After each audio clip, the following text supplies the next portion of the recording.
my tutor in college, the great Kit Tatad. Happy birthday, Kit. Thank you He very celebrated his Oh. 65th birthday yesterday. much. 83rd, 80. Yesterday. Good Mr. evening. President. Good evening. Good evening, Senator. Thank you very much, Tony. Mr. President,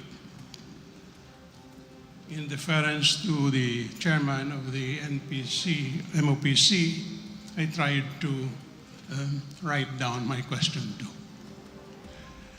Mr. President, first of all, may I thank and congratulate MOPC through its chairman, Mr. Tony Lopez, for organizing this timely multi-sectoral forum. And may I say how honored and delighted we all are to listen to Your Excellency after your highly successful visits, first to Indonesia and Singapore, and then to the United States, where you addressed the 77th session of the UN General Assembly and met with US President Joe Biden, other foreign leaders, and numerous American business and investment groups. The UN General Debate was dominated by fierce denunciations of the Russian invasion of Ukraine and passionate calls for severe punishment of the offender. Your Excellency, however, made it abundantly clear that the Philippines will be a friend to all and an enemy to none, whether in this conflict or in any other. This is a universal aspiration rooted in the gospel, a stark reminder that war always destroys and peace alone delivers. My question, Mr. President, is this. Having defined the ideal, will you now want to operationalize your exalted foreign policy vision so that the world would have a working model to follow? And if that opens up a diplomatic corridor for sovereign nations to cooperate with greater zeal for the elimination of war and the threat of war, would you be disposed to lead such an undertaking? At an appropriate time, will you want to take it up with, say, your colleagues in ASEAN and in the non-aligned movement, of which we have been a member since 1993? One small related question, Mr. President. The UN Secretary General recently said that so far humanity has been Kit, Kit, can you reduce your question to 5 words? What exactly are you asking? What is your exact question? Yeah, I asked the first question. That would His Excellency want to operationalize his exalted foreign policy vision so that the world will have a model to follow? Well, And if that opens up a diplomatic corridor for many nations to work together to So you're eliminate asking the war. President if he wants to be the leader in peacemaking negotiations. Yes. Okay. in regard to that, I believe that it is, especially for the regional concerns that we have, that it is not sufficient for one country or one leader or one head of state to lead there will be leaders, there will be followers, and we hope to be one. We hope to be the part of the leading, the ones that are leading the effort for peace. That we concentrate. In the past, in my discussions with the different leaders, we spoke very much, of course, of the situation here in Southeast Asia, in Asia. In regards to the intensifying non-violent conflict, but push and pull between China and the United States over Taiwan. And again, we were reminded 2 days ago of what we may have forgotten a little bit, that North Korea remains a threat to the peace in the region. And it's my belief that we must strengthen our organizations. And specifically in this case, I'm talking about ASEAN. And I think ASEAN can do more than it has done thus far. And in fact, in the upcoming ASEAN conferences that are coming up in November, I intend to propose several actions that ASEAN can take specific to the different conflicts that we are seeing in our region. And if the Philippines can play a part, then that would certainly be a good thing. We have the issue of Myanmar and the Rohingya situation, and we have as yet been unable to bring Myanmar to the table. And I think it's time to put forward some concrete proposals on what we can do to, at the very least, bring the at least representatives of the military government to the table so we can begin to talk about these things. I'm a great believer in engagement. And I think once the lines of communications have closed, then any hope of a compromise has ended. And so let us continue with that. But again, we must present a united front, and that is something that I believe is the best way forward. Simply because the moral suasion, at the very least, of several member countries of ASEAN is probably, in many ways, more effective than just a single country. Although we don't dismiss bilateral contacts, bilateral negotiations, multilateral negotiations outside of ASEAN, within ASEAN.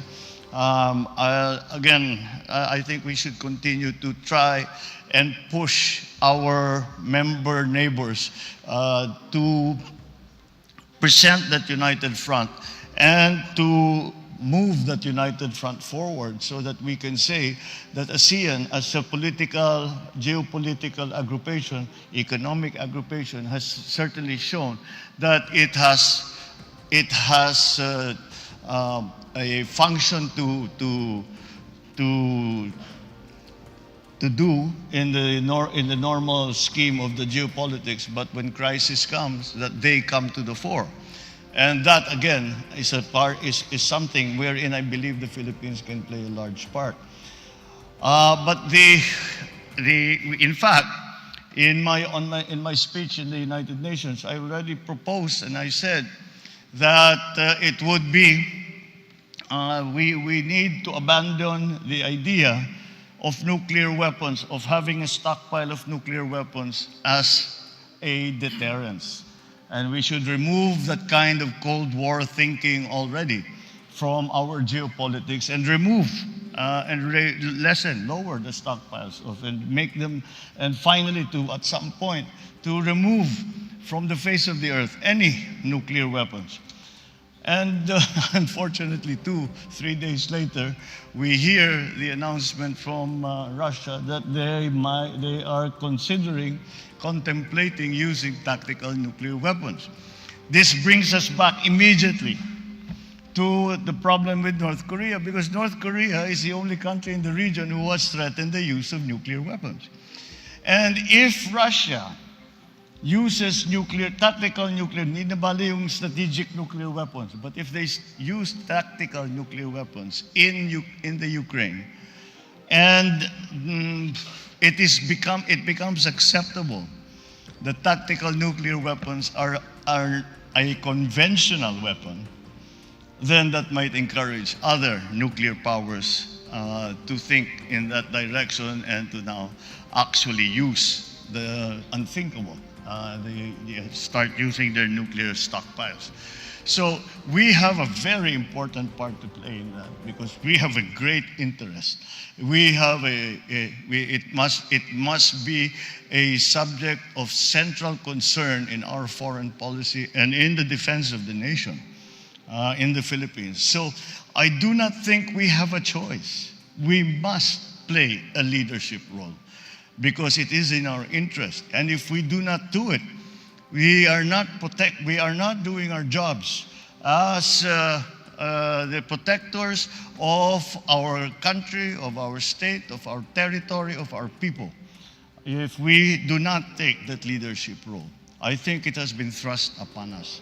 And it is in good Filipino, as a good Filipinos, we face up to challenges and we face up to responsibilities. So we will face up to this one as well.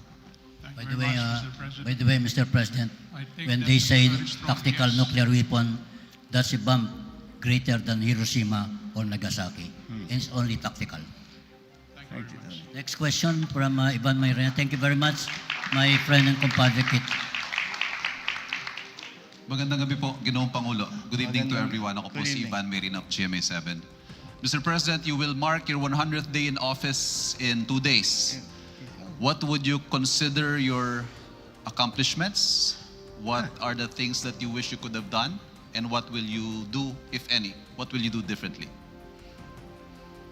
Well, I would say that I don't know if I would myself term them as accomplishments. It's very early on in a term, but nonetheless, I think what we have managed to do in the first 100 days is put together a government which is functional and which has a very, very good idea of what we are targeting in terms of strict economic targets, for example, in terms of the numbers of growth, the numbers of our different measures, the different metrics that we are using for the economy.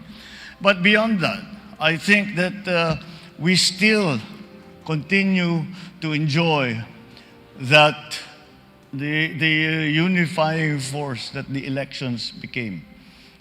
Generally speaking, elections are polarizing. And of course, and even in this case, it was polarizing, but at least a very strong majority made itself felt. And I think that is something that we continue to use as our foundation. And with that, what the promises that were made during the campaign, for example, that we bring the best and the brightest and we do not look at color in terms of political color, I think we have done that. And more importantly, we have galvanized government once again into governing. And the one thing I worry about very, very much is coasting. Yung okay na ito, pwede na ito. We don't really need to attend to this anymore. It's going to be all right. You can all go and have a holiday.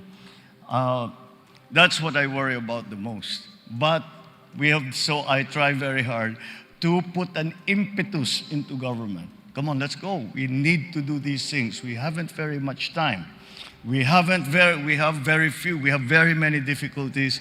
We cannot count on other countries to help us in ways that they used to be able to help us. So it is up to us. But I think all of those, at least in the higher positions in government, and even slowly, it's filtering down to the rank and file, are beginning to feel that no, there is a point to government. There is something that we need to be doing. And this is the direction we are being led in. These are the things that we are going to do. We are going to go from here to there. This is why we are doing it, and this is how we are going to get it done. And this is the part that you will have to play if we are going to succeed. That kind of message, I think, has filtered down to not only the elected officials, not only the high officials in government, but to slowly make government, make the bureaucracy understand, make all our officials understand that we are here to as a government, we are here to govern. We have been put here to try our best to pull us out of this terrible crisis that we have just been suffering for the last 2 years. And I think we have achieved that. So it is that sense of urgency, that sense of again, it is that unity that we bring people together, and we are bringing people together for a reason. And the reason is not ourselves, it's not our families, but it's our community, it's our country, it's our people. That, I think, we have returned into government. I think that's the most important thing. On a more practical level, I believe that the engagements that we have had with ASEAN countries such as Indonesia and Singapore, and then eventually our contacts that we renewed. The nice thing is the Philippines has many friends around the world, and these contacts and friendships we have been able to renew. But I think since this is the coming out party for the world, it's not just the Philippines that's coming out of the pandemic. This is the coming out party for the Philippines, and we are able to explain this is what the Philippines is now. This is what the Philippines looks like after 2.5 years of crisis. This is what the Philippines is doing, and this is how we can help each other. Because not any one country is going to manage this transformation by themselves. And we will need each other's help. The interconnectivity of the global economy was brought home in a very convincing way by the war in Ukraine. I even in the UN, I would talk to the other leaders and they say, who would have thought that the war in Eastern Europe would affect the Philippines halfway around the world in the gut, in the food supply, fertilizer prices, seedling prices, fuel, all of these things. You never imagined that such a thing would happen, but here it is, and here we are. And so it was very, very important for us to find our place now in the world and to define that place and to explain that to the rest of the world, especially our friends, but also those who have not been considered as particularly close partners or allies. But we have been able to show that the Philippines is standing on its feet. The Philippines continues to have its aspirations and its dreams, and we are willing to do our part in making those dreams come true. And the partnerships, once again, are going to be important, and we invite you to join us. So that is one thing we have staked our place in the community of nations. I think that has been very, very important. The other, I suppose, we have started we were able, I suppose, in the first 100 days, actually the first 60 days, maybe 50 days, we were putting out fires. We were just trying to make things work, because suddenly the problem, you're all aware, the problem with sugar, the supply, the problem with fertilizer. We were having to look to different what we now refer to as non-traditional sources. Senator Kit just brought up also this foreign policy between Ukraine and Russia. And we take a very balanced view, because the truth of the matter is we may have to deal with Russia for fuel, for fertilizer, we have to find a way to deal with the Ukraine for our feed wheat, our corn importation, all of these things, our livestock importation, all of these things have now become part of the mix that has made the world situation more volatile and more complex than it was before. But we have again, we have already made it clear where the Philippines stands in all of this. And it is something that I made clear again to the other leaders, and I said that we are essentially we are driven by our desire for peace, and all the economic development that we plan and all that we hope to do will come to naught unless there is peace. And so that, I think, that message, and we have played our part in that. That touches upon the question of Senator Kit Tatad about the leadership role that we need to be playing. So again, I think we have. I remember the first time I heard this question. What was before was during the campaign. What will you do in your first 100 days? And I said, well, the first 100 days will be finding the best and the brightest to help and to serve in government. I think that we have managed to do that. I think that we have. I am always very grateful to those such as Secretary Ben Jokno, for those in our economic managers, those who are experts who have have decided to join the government, because we know that they are very successful, and this is a sacrifice for them. It is really all about service on their part, and so we are always very grateful for their talent. We are grateful for their industry, and to have them in place already, I think, gives us a very distinct advantage as we try to transform our economy for the next few years. Mr. President, ang haba na ng istorya ni Ivan. Anyway, Ivan, if I were to write the story, and allow me to suggest it, Don't forget to hit the like button, subscribe, and get notified about just uploaded video.